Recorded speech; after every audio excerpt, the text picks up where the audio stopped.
Good morning. Morning brief of the U.S. stock market emerged positive critical point Wednesday, May 13, 8:10 a.m. Eastern Time. Later today, we'll do the weekly update of European global stock markets, and we'll do the update of gold, Bitcoin, dollar, crude oil. So let's get started here. Today, we've got the producer price index, PPI, inflation rate coming out. Yesterday, we had the CPI inflation rate, and it was stronger than they anticipated, even with the oil run up. And even though the core didn't run up all that much, they're a little concerned. Yeah, that's the next leg higher here. And yet the stock market was able to recover. It actually bottomed during the day just about the time the model was saying this ought to be it. It ought to be about the latest and it's time to rally. And by golly, the market rallied. Okay. So this is the 45-minute chart of the S&P 500 cash. Right in there, level 4 bottom, rallied into the end of the day, filled that gap that was created to the downside because the futures were already down because of the CPI inflation report. Okay, it also filled this gap, however. This was a bullish gap. It filled that.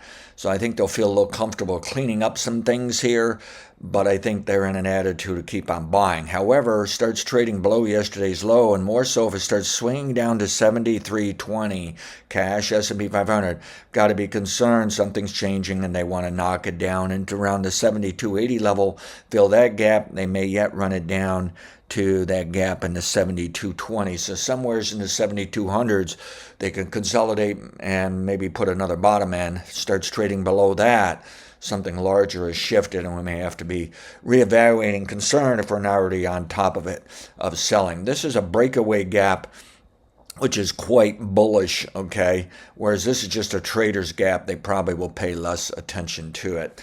Overbought here, of course, yesterday by the close. Overnight, the futures were trying to work higher, even though the oil market was higher yet again. And we have Trump heading for China with a meeting, and the head of the CEO of NVIDIA wasn't going to go and now is going, so somebody's pushing something there. Okay, and meanwhile in Iran, there's just nothing going on, no deals, and we're just stuck there. And some are saying, gosh, maybe we're going to be stuck there for quite a while. And the oil price is working higher, but the stock market has done really a good job of not paying attention to oil. Now, in the past few days, there's been, in the social media and in the Wall Street media, they're kind of scolding us for saying, oh, the market is ignoring Iran, it's ignoring tariffs, it's ignoring this and that.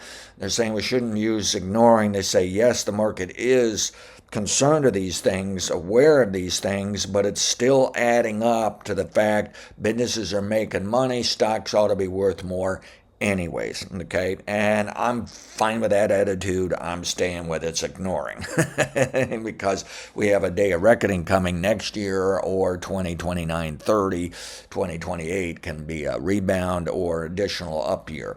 All right, any rate, that's where we're at. Now we'll move to the 360, and I don't have a lot to talk about here on these level 4s and what's going on intraday. Bottom line is level 4 bottom yesterday, level 4 top the prior day. It's moving higher into a top late today. I want to say 1 p.m. on into the close would be the better time for it to stop going up if it's going up. And then it can be down tomorrow. Problem is we can allow for some of tomorrow as well. It can go up into tomorrow. Don't have much else to say on it. It looks like to me if it didn't place the more important level 3 top on the May 11th, then it's probably going to place it today, but it can place it any time this week. That would mean another hit to the downside, but I got a feeling there's no more than 1% downside here this week, next week. I think if you're looking for 3%, 2, 3, 4% downside, or even more, you're going to have to wait towards the end of May on into early June. Then I think it's going to rally anyways in June on into July perhaps. And really, I think the better time for 3, 5, 7 to even 10% down really is in August. The more serious selling, I think, shows up in late July to August, and most of it may, in fact, or all of it may just be in August, okay? Meanwhile, I think the selling that can occur off of this level 2 bottom due in the next couple weeks just can be little to nothing, not matter this time around. It's just one of those strange things that's going on here. All right, now if they want to take it to the downside, we want to consider in the future 73.02 to the downside, maybe 71.31. Those are probably maximum downside. Upside, consider 74.69, 75.07. Even in the cash market, hey, we got numbers all the way up into the 8100s that are possible this year. It might be that strong, okay? While I'm at it, let's take a quick look at Bitcoin. It can top out any moment now in the next few weeks, dropping to level 2. Not nearly as strong as the stock market, way out of whack. It's become stronger, but it's starting from much lower prices after being beaten up more than the stock market, in my opinion. Not a lot going on there. I think it's higher this summer, but I don't think this is going to be all that great a year for this Bitcoin unless it's late this year into next, and I think it's got problems next year. I wouldn't be surprised Bitcoin is sideways to lower now all the way into next year even. Gold market here topping out here for a level 3 maybe and pulling down to next week, due for level 2 bottom in the next few weeks, should move up to level 1. I don't think it's going to rally as well as the stock market, but I think it can kind of get in line and try to go along with the stock market. Dollar picking up here because of the interest rates picking up. Yes, the dollar can go higher over the next 3 or 4 weeks, but I don't think it's going up by huge amounts. I think it's just basically range bound, and we'll discuss more of that in the weekly update here in a moment. And crude oil trying to work higher. This is the weekly chart. Brent looks kind of similar. I think I like the timing of Brent better for the oil market than the U.S. really. But in the next few weeks, it can top out. This week and the next few weeks can top out for level 1. Now, ideally, it would normally that level 1 would be higher than that level 2. In other words, a new high for the year. But the model is still discounting things and saying the futures just are assuming this is transitory. It may take a year yet to get these prices down, but there's just limited upside for the futures, maybe not for cash. Now, the oil market can be getting dangerously tight here as moving forward now that we burned out a lot of some of our supplies here. So we don't know. Maybe this is going to be a slow grind higher for weeks to come. Maybe it's going higher all this year because we just can't fix things fast enough. But I doubt we're going to see like explosions, shocks, scares. We've seen the explosion. Now what we may see is just lingering price push because of tightening up that supply and not dropping the demand fast enough. So I won't say it can't stay up for a long, long period of time. It can go up in the next year. But I think at the same time, we're probably looking at the highest price maybe all the way into next year. It's just it can be a blip up next year. The long-term top is not due to next year. At any rate, I think for the moment, oil can top out sometime this week into next, and I don't think it's going to rally all that much here and give us a problem. I think the stock market can go higher anyways. NASDAQ, S&P 500 ratio down and already back up. I think it just wants to go higher. I think they're going to keep buying these AI stocks, NASDAQ stocks, but there's going to be days when they'll sell them or at least stop buying or reduce buying, and they're going to buy the other 493 stocks. And it's going to be a ratchet process going back and forth that might be a bit confusing. What are they really doing? But overall, I think that's probably a bullish scenario, okay? Russell 2000, S&P 500 ratio having a bit of a problem here, backing off on the monthly ratio, but overall the index looks pretty good. I think there's still some opportunities to make some money there, but it might not be as strong as the S&P 500. All right, interest rates probably moving higher in the next week. I'm showing it can top late this week, but it's probably moving higher in the next week. And the weekly chart, I'll try to remember to show that, and the monthly chart, some big things going on there. But I wouldn't be surprised there's not a fast, large run-up coming in interest rates. The stock market can go higher with somewhat higher interest rates because it's going to say, okay, we know inflation's rising now. We know the oil's probably going to come down slowly and may yet go higher, so inflation's not coming down anytime soon. And why not raise interest rates a little bit to try to help fight inflation? We'll live with that, okay? We'll live with the higher interest rates. What they don't want to see is explosive panic type interest rate run-ups, okay? All right, at any rate, looking out maybe a couple of weeks ago, like 2 weeks from now, I think we'll see a little relief in interest rates backing off, and the stock market may like that, but I've come to the conclusion as long as the bond kind of behaves this kind of volatility here, I don't think the market's going to care that interest rates are going higher. All right, let's take a look at the daily charts here quickly, and we'll just go to the futures, not the cash. This is the NASDAQ. Probably put a level 3 bottom in Monday, put a level 3 top, then a bottom Tuesday, probably on its way higher the next 1.5, 2.5 weeks. However, all of this weakened early next, we have to allow for level 3 tops and bottoms, and the top will likely come in ahead of the bottom. If it goes the other way around, we may have problems into the end of the month and early next, and we know there's some problems coming, but we're thinking it's not going to be all that big a deal, okay? But if we flip this around, then maybe it opens the door for something bigger deal.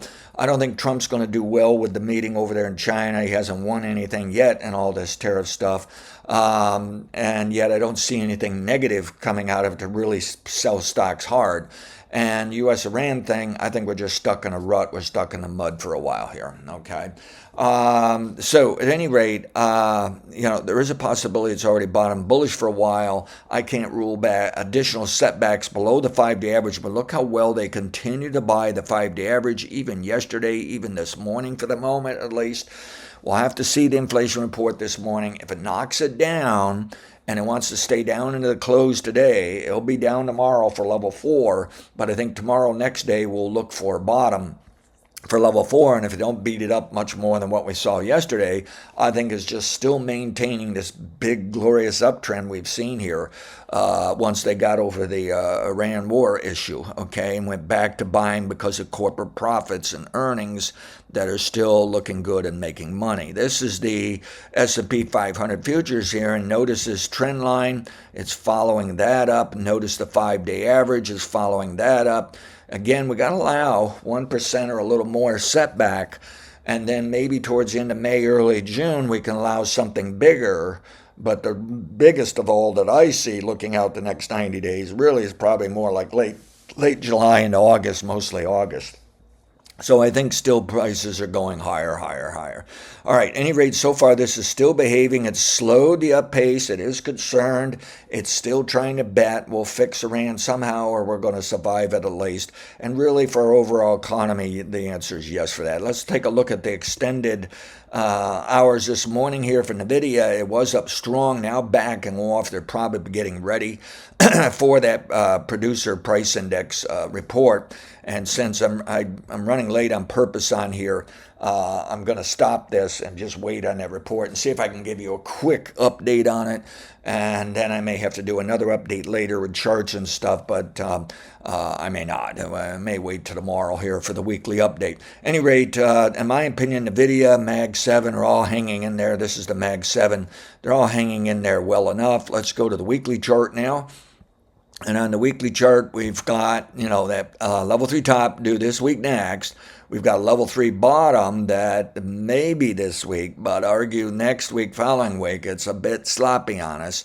But overall, I don't think they matter that much. It wants to zigzag higher and mostly higher right into the week of June 8th and later to maybe late July. And we can still see about 7,500 and higher, maybe much higher, and going into the year, maybe 7,700 to 8,100. Some people are at 8,200s.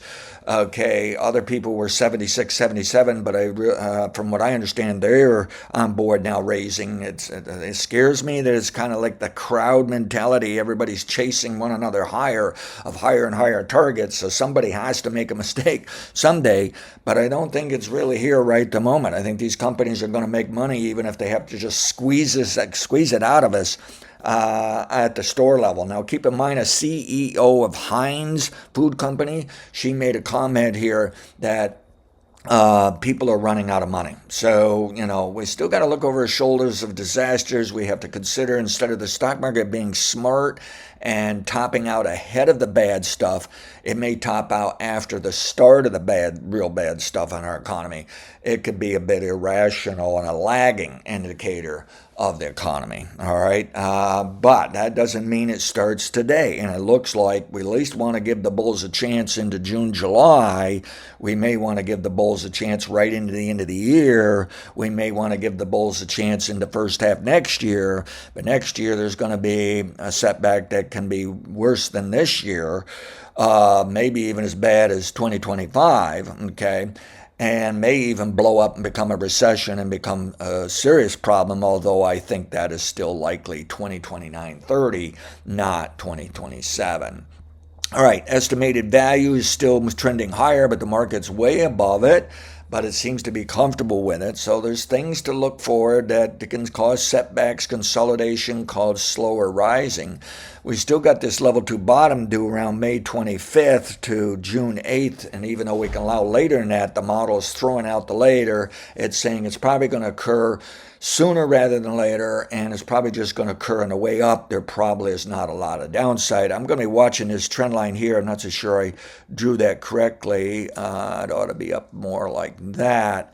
Potential downside here, and it can go down more into that level 2 bottom. So we could come down like this, right in here, and then put it higher up into here, but it might actually sustain this even better. Now, Europe is giving us warning signs. The equal weighted index for the U.S. S&P 500 is giving warning signs. We can have a level 2 top now in the next few weeks and then drop it into that level 2 bottom.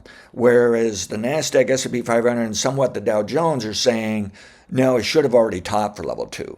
So to me, they're saying this is more bullish than what the rest of the market thinks. But that may just because of those handful of stocks just driving this market higher. So there's still some things that go wrong where suddenly this is just down on me for 3 weeks now, but it doesn't look that way. I think it's up another 2 weeks. I think they want to push this higher into about the end of the month, drop it for 1 or 2 weeks, and then they're just going to put it higher in June, July. So please let's stay focused on higher, but I just want to also point out things can go wrong, that I understand that. This is the VIX up this week, kind of come back maybe a little next week. I think it's up only a little into that level 2 top, so I think the stock market can rally even while the VIX is going up. I don't think it's going to work all that well and eventually back down. The stock market goes higher still. I think it's out in there late July into August that we can get a bigger run up in VIX and a bigger drop in the stock market. So write that down. The bigger drops, probably August, may start in late July. Market ought to be up into July, at least into late June. Okay? And then we've got this problem around towards the end of this month, early June, that should be less important to the downside. And in the meantime, it just looks like to me it's still up and away. They're going to push this for all they're worth. All right, the interest rates starting to break out of this long-term trend line, breaking out of this target, took out that high. We're right, this is a long-term bull move in interest rates, bear move in bond prices, but it may not last that long, so it may not meet some people's definitions. It can move to this target here and may yet take out and go to a new high for the decade, which probably would cause problems to the stock market at some point. But what we may see is we're going to fix the RAND thing enough that the interest rates just move up somewhat, help battle inflation a bit, and then we start actually bringing down the inflation by next year.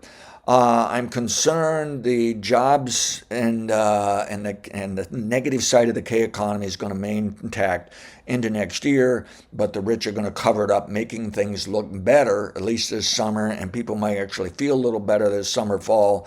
But overall, I think the stock market is going to rally when really, if you look at the macro economy, look how the American people feel and act, and the same for the world, it should not be doing that, okay? But we also have to remember the global trade, the amount of ships going around the world, it's actually doing well. It's climbing even though the Hormuz Strait has been shut down. The world is trying its best to move on and build a good global economy. All right, that's my stop. I'll stop there, and now let's see what the PPI index does. Okay, so the PPI came out and looks like it's up 6% for the headline PPI and up over 4% for the core. It looks like in a single month, the overall jumped up 1.4% in a month when the prior month, I think, was up 0.5%. So it was stronger than expected, but they think they already were expecting the PPI to be stronger than expected, especially after seeing yesterday's CPI stronger than expected. The PPI did start this on the way up, and then we bring in the Iran war and and run it even higher, and then the CPI catches on.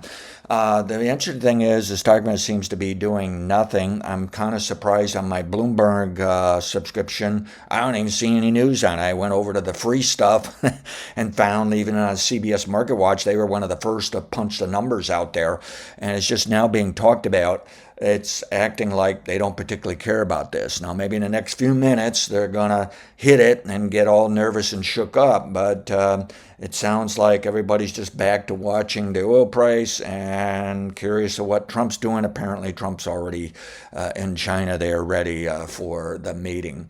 All right, I don't have anything else to put into this morning's update here. Maybe I will do a PPI chart. I just don't know if I'll bother put it up here soon or not. We'll get the other updates out of the way here and may wait till tomorrow for the weekly update.